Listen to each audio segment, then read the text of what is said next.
Hi అండి. మన తెలుగు వాళ్ళంటేనే మామిడికాయ పచ్చడి. మామిడికాయ పచ్చడి ఎంతమందికి ఇష్టం ఉండదు, అందరికి ఇష్టమే. నాకైతే ఈ మామిడికాయ పచ్చడి చూడంగానే చిన్నప్పటి జ్ఞాపకాలన్నీ గుర్తుకొస్తూ ఉంటాయి. నా చిన్నప్పుడైతే హాలిడేస్కి అమ్మమ్మ తాతయ్య వాళ్ళ ఇంటికి వెళ్ళేటోళ్ళము. తాతయ్య వాళ్ళ ఇంటి ముందర అయితే పెద్ద మామిడి తోట అయితే ఉండేది. మేము హాలిడేస్కి వెళ్ళటం, తాతయ్య తోటలో పోయి మామిడికాయలు కొనుక్కరావటం, పచ్చడి పెట్టడం ఇవన్నీ ఒకటేసారి జరిగాయి అన్నట్టు. తాతయ్యతోని తోటలోకి వెళ్ళి పండ్లు కోసుకుంటుంటే కూడా ఎవ్వరు ఏమనకపోయేది. నచ్చిన పండ్లు కోసుకొని తినేటోళ్ళం. నాకు తెలిసిన కాడి నుంచి అయితే నా చిన్నప్పటి నుంచి అమ్మమ్మ తాతయ్య వాళ్ళే మామిడికాయ పచ్చడి మాకు పంపేటోళ్ళు. మాకొక్కళ్ళకి అనేది కాదు, మా పెద్దమ్మ వాళ్ళకి, పిన్ని వాళ్ళకి అందరికి కూడా తాతయ్య వాళ్ళే మామిడికాయ పచ్చడి పెట్టి పంపేవాళ్ళు. తోటలో పోయి మామిడి తోటను చూసుకుంటా, తిరుక్కుంటా, పండ్లు తినుకుంటా అయితే మంచిగానే సరదాగా ఉండేది. కానీ మా తాతయ్య మామిడికాయలు కొనుక్కొచ్చి అవి మొత్తం శుభ్రం చేసి ముక్క కొట్టి తుడిచే వరకు కూడా మమ్మల్ని అందరినీ ఆ మామిడికాయ ముక్కల కాడే కూర్చోబెట్టేటోళ్ళు. తాతయ్య వాళ్ళ ఇంట్లో మామిడికాయ ముక్క కొట్టే కత్తిపీట ఉన్నది. తాతయ్య ముక్క కొట్టేటోడు. మేమైతే కొంతమంది ముక్కలు దూడ్చేటోళ్ళము. ఆ ముక్కకున్న తెల్ల పొర తీసేటోళ్ళు, ఎల్లిపాయ పొట్టు తీయటం, ఇవన్నీ చాలా ప్రాసెస్ ఉండేది. అమ్మమ్మ మాత్రము ఆవాలు, జీలకర్ర, మెంతులు వేయించుకొని ఆరబెట్టుకొని పొడి మాత్రం అమ్మమ్మ డ్యూటీ. ఈ పచ్చడికి ముందు ప్రిపరేషన్ అయితే ఎండుమిరపకాయలు కొనుక్కొచ్చి తొడియాలు తీసి ఎండబెట్టి అవి కారం పట్టించుకునేటోళ్ళు. పచ్చడికి, కూరకి స్వయంగా వాళ్ళే ఎండుమిరపకాయలు కొనుక్కొచ్చి ఎండబెట్టి అవి మిల్లు కాడ పట్టించుకునేది. మా తాతయ్య వాళ్ళది పెద్ద కుటుంబం కాబట్టి ఇంట్లో పెళ్లి కార్యక్రమాలు ప్రతి సంవత్సరానికి 2 సంవత్సరాలకు ఒకసారి పెట్టుకునేది. అట్లా పెళ్ళికి ముందే పచ్చడి పెట్టిన తర్వాతనే పెళ్లి చేసేటోడు మా తాతయ్య. తాతయ్య వాళ్ళ ఇంటికాడ పెద్ద వసారా ఉండేది. తాటాకు పందిరి కొత్తగా వేసేటోడు. అది వేసిన తర్వాతనే ఈ పచ్చళ్ళ కార్యక్రమం అనేది స్టార్ట్ చేస్తాడు అన్నట్టు. ఫస్ట్ పందిరితో స్టార్ట్ అవుతుంది. ప్రతి ఎండాకాలము పందిరి వేయటం కామనే అన్నట్టు. అది వేసిన తర్వాత ఈ పచ్చళ్ళ కార్యక్రమం అనేది స్టార్ట్ అవుతుంది. పచ్చళ్ళు తినటానికి మంచిగానే అనిపిస్తూ ఉంటుంది, కానీ దానికి ముందు వర్క్ అందరిలో ఉన్నది కాబట్టి వర్క్ పెద్ద కష్టమేమి అనిపించదు, సరదాగానే చేసుకుంటూ పోయేది. కానీ ఆ ఎల్లిపాయ పొట్టు తీయటము, ఆ మామిడికాయ ముక్కకున్న తెల్ల పొర తీయటం చాలా కష్టంగా అనిపించేది. కష్టంలోనైనా ఆనందంగా చేసేది మేము చిన్నప్పుడు. ఈ ఎండాకాలం స్టార్ట్ అయిందంటే ఈ పందిరి కార్యక్రమం పూర్తయ్యే లోపల మా అమ్మమ్మది ఈతాకుల చేపలు అల్లియటం కోసం ఆర్డర్ చెప్పేది. 3, 4 చేపలు అయితే ఆర్డర్ ఇచ్చేది. ఆ పందిరి పూర్తయ్యే లోపల ఈ చేపలు కూడా వచ్చేవి అన్నట్టు. ఈ చేపలన్నీ పరిచేసి పెద్ద వైట్ క్లాత్ ఒకటి పరిచి ఈ మామిడికాయ ముక్కలన్నీ దాని మీద పోసి, కట్ చేసిన మామిడికాయ ముక్కలన్నీ దాని మీద పోసి తుడుచుకుంటా చాలా మామిడికాయ ముక్కలు పెట్టేదన్నట్టు. పెద్ద పెద్ద జాడీలు ఉండేవి మా అమ్మమ్మ వాళ్ళ ఇంట్లో, 5, 6 పెద్ద పెద్ద జాడీలు. ఇప్పుడు అలాంటి జాడీలు చూడట్లేదు, కంటికి కూడా అవపడతలేదు. చిన్న చిన్న జాడీలు అవపడుతున్నాయి. ఇప్పుడు దాని నిండుకు కూడా ఎవరం పచ్చడి పెట్టుకోలేని పరిస్థితి. ఈతాకు చేపలు మీరు చూసారా? ఎంతమంది చూసి ఉంటారు ఈతాకు చేపలు? అవి బ్యాక్ సైడ్ తగిలితే మాత్రం మస్తు గుచ్చుకుంటాయి, ఫ్రంట్ మాత్రం స్మూత్గానే ఉంటాయి. అప్పట్లో పెళ్ళిళ్ళకైనా వేటికైనా ఆ చేప ఫస్ట్ వేయాల్సిందే. ఆ చేపలు ఇంటికి ప్రతి ఒక్కరు ఖచ్చితంగా ఉంటాయి. ఇప్పుడు వేరే ప్లాస్టిక్ చేపలు అవి వస్తున్నాయి, కానీ అప్పుడు కంపల్సరీ ఈతాకు చేపలే వాడేది అన్నట్టు. తాతయ్య మామిడికాయ పచ్చడి పెట్టట్లో నెంబర్ 1. ఎట్లా అంటే మామిడికాయ ముక్క మాత్రము ఒక కాయకు వచ్చేసి 6 ముక్కలే చేసేటోడు. అవి చిన్న రసాలో ఏమో అంటారు. తింటే పచ్చప్పుడు తింటే మస్తు పుల్లగా ఉంటాయి, పండితే మాత్రం చాలా స్వీట్గా ఉంటుంది. అన్ని కొలతలు అన్నీ బరాబర్ వేసి పచ్చడి పెడతాడు. పెట్టిండంటే మళ్ళీ 3వ రోజు కలిపితే ఆయిల్ తప్పనిచ్చి ఉప్పు కారం అనేది యాడ్ చేసుకోవాల్సిన అవసరం లేదు. అన్ని కొలతలన్నీ పర్ఫెక్ట్గా తాతయ్యకి అంత బాగా తెలిసి ఉంటాయి అన్నట్టు. ఈ పచ్చడి కాంబినేషన్తో ఏం తింటే బాగుంటుంది మీకు తెలుసా? మా అమ్మమ్మ అయితే ఈ ఎండాకాలము కందులు వస్తాయి, వాళ్ళకి కొత్త కందులు వస్తాయి. అవి ఏం చేస్తారంటే అవి ఏమంటారు, మంగళం అంటారు. అది కుండ దాంతో చేసిన దాంట్లో సన్న మంట మీద అవి వేయిస్తారు. కందులు వేయించి ఆరబెట్టి ఇసురాయిలో ఇసురుతారు అన్నట్టు.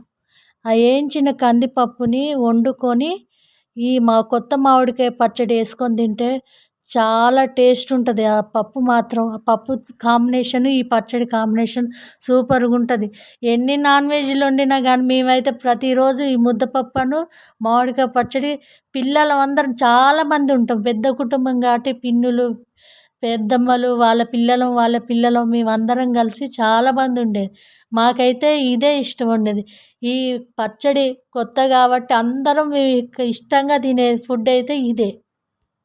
పొద్దున పూట అయితే పిల్లల వరకైతే మేమేం చేసేదంటే వేడి వేడి అన్నము, వేడి వేడి ముద్దపప్పు, మంచిగా వేయించిన కందులతోని పప్పు వండించుకొని, మామిడికాయ పచ్చడి వేసుకొని, నెయ్యి వేసుకొని తింటే మస్తు ఉంటుంది. అందరం కలిసి పిల్లలు అందరం కలిసి కూర్చొని మస్తు ఇష్టంగా తినేదన్నట్టు.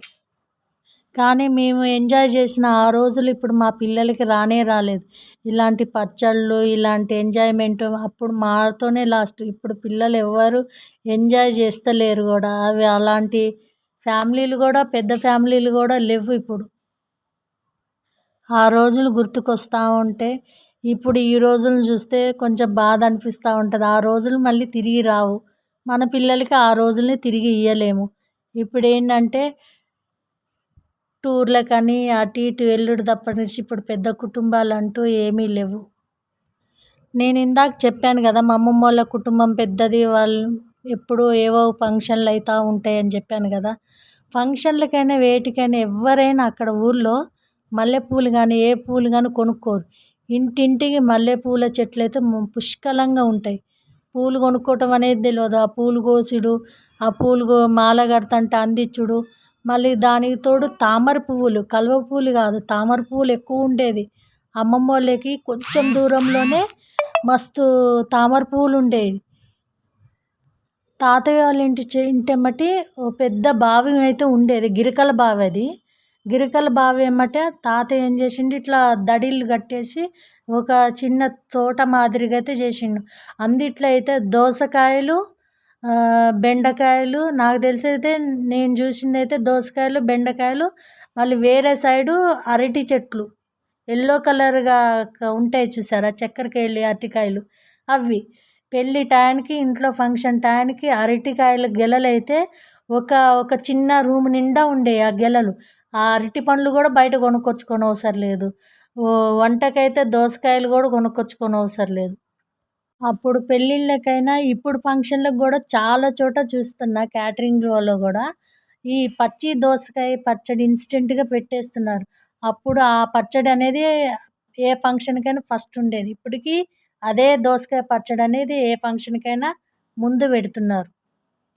నేను ఒక విషయం చెప్పడం మర్చిపోయాను. మా అమ్మమ్మోళ్ళ తోటలో గూడా గోంగూర ఉండేది. గుంటూరు గోంగూర. ఆ గోంగూర నిల్వ పచ్చడి మేము వెళ్ళేసరికి రెడీగా ఉండేది. మేము వెళ్ళిన తర్వాత మామిడికాయ పచ్చడి పెట్టేటోళ్ళన్నట్టు. ఈ అరటి చెట్లున్న అవతల సైడ్‌కేమో తాతయ్య పల్లికాయ ఏసేది. మేము వచ్చేసరికి అరటి గెలలొచ్చాయి, పల్లికాయలు గూడా వచ్చాయి. కానీ అప్పుడు గుంటూరు గోంగూరతో చేసిన నిల్వ పచ్చడి చాలా టేస్ట్ ఉన్నది. ఇప్పుడు తినడానికి ఆ గోంగూర నాకు అవుపడతలేదు. ఆ పచ్చడి కూడా అవుపడతలేదు. నాకిప్పుడు అనిపిస్తుంది ఆ పచ్చడి పెట్టేటప్పుడు నేను చూసుంటే బాగుండేది, నేర్చుకునేది ఉంటే బాగుండేది అనిపిస్తుంది. ఇప్పుడు అలాంటి గోంగూర కూడా నాకు ఇక్కడ దొరకదు. దొరుకుతుందిలే కానీ మన తెలంగాణ సైడ్ కొంచెం తక్కువ దొరుకుతుంది అన్నట్టు. మన తెలంగాణ సైడ్ అయితే ఎక్కువ శాతం ఎర్ర గోంగూర దొరుకుతుంది. అది ఇట్లా తాలింపు వేయంగానే మీగడ మీగడ అయిపోతుంది. ఇప్పుడైతే మామిడికాయ పచ్చడి పెట్టుకోవాలంటే నేను ఒక్కదాన్నే చేసుకోవాలి. అన్ని మెంతులైనా, ఆవాలైనా, జీలకర్ర అయినా నేనే అన్నీ రెడీ చేసి పెట్టుకోవాలి. అంటే రెడీమేడ్ ఎండుమిరపకాయలు కొని పట్టింది అంత ఓపిక అయితే లేదు. రెడీమేడ్ పచ్చళ్ళ కారం తీసుకొచ్చి చేసుకోవటానికే కష్టంగా అనిపిస్తుంది. ఈ ముక్కలు దూడ్చి అది తెల్ల పొర తీసి ఎల్లిపాయ పొట్టు తీసుకొని ఇవన్నీ తీసేసరికి నాకు చుక్కలు అనేవి బాగా కనపడుతున్నాయి. ఇంత కష్టపడి చేసినందుకు పచ్చడి మాత్రం చాలా రుచిగా ఉన్నది. పచ్చడి కలిపేటప్పుడే కొంచెం ఆ ముక్కల్ని ఆయిల్తో కలిపేటప్పుడు కొంచెం ఉప్పు కారాలు పొడిగా ఉన్నప్పుడు కలిపేటప్పుడు కొంచెం ఇబ్బందిగా అనిపించింది. నేనేం చేశానో చూసారా, ఇదే బేషన్లో కొంచెం రైస్ వేసుకొని అప్పటికప్పుడు కలుపుకొని తిన్నా. కానీ సూపర్గా అన్నీ కుదిరినాయి. ఏమీ ఎక్స్ట్రా ఏమీ యాడ్ చేయనవసరం లేకుండా అన్నీ పర్ఫెక్ట్గా వేసుకున్నాను. నేను పెట్టిన మామిడికాయ పచ్చడిలో మామిడికాయ ముక్కలు కొంచెం పెద్దగా అనిపించింది. కానీ ఇట్లా అన్నం కలుపుకుంటా నెయ్యి అయితే యాడ్ చేసుకోలేదు. ఇట్లా డైరెక్ట్ టేస్ట్ చూడాలన్నట్టుగా నేను ఈ విధంగానే మిక్సింగ్ చేసుకున్నాను రైస్ని. టేస్ట్ అయితే బాగున్నది. నా వీడియో చూసినట్టయితే లైక్ చేయండి, షేర్ చేయండి, సబ్స్క్రైబ్ చేయండి. మా హస్బెండ్కి కొంచెం ఘాటు అనిపించలేదంట. ఎందుకంటే నేను మొత్తం పచ్చళ్ళ కారమే పోసాను, వేరే కర్రీలో వేసుకునే కారం యాడ్ చేయలేదు. ఎప్పుడు ప్రతి సంవత్సరం వేస్తా కానీ ఈ సంవత్సరమే వేయలేదు. ప్రతి సంవత్సరం నేను పచ్చళ్ళ కారం 3 వంతులు అయితే మన కూరలో కారం 1 వంతు ఖచ్చితంగా వేస్తా. కానీ ఈ సంవత్సరం నేను అట్లా ఎందుకు వేయలేదో ఏమో నాకైతే అర్థం కాలేదు. మర్చిపోయినా, వేయాలనిపించక కావాలనే వేసిన. పచ్చళ్ళ కూరలో కారం కన్నా పచ్చళ్ళ కారంతో ఒకసారి చూద్దాం అన్నట్టుగా నేను కూరల్లో కారం యాడ్ చేయకుండా పచ్చళ్ళ కారమే యాడ్ చేశాను. ఈ పచ్చడి కారం అని కూరలో కారం అంటే కూరలో కారం కాదండి, నేను కూరల్లో వేసే కారం అన్నట్టు. మా హస్బెండ్ ఏమన్నాడంటే కూరల్లోకి వేసే కారం అయితే కొంచెం ఈ పచ్చడికి ఘాటు ఉండి టేస్ట్ మంచిగా ఉంటుంది, ఈ పచ్చళ్ళ కారం కలర్ ఉండేసి కారం తక్కువ ఉన్నదని అన్నాడు. ఇందాక మన 3 పెట్టినప్పుడు దీన్ని నిండుగా వచ్చినాయి ముక్కలు. 3వ రోజు తీసి కలుపుతుంటే చాలా తక్కువ అయిపోయింది అన్నట్టు. ఇక కూరలలో వేసే కారపొడి మా హస్బెండ్ యాడ్ చేసిండు అన్నట్టు. టేస్ట్ బాగుంది. ప్లీజ్ సబ్స్క్రైబ్ మై ఛానల్, నన్ను సపోర్ట్ చేయండి.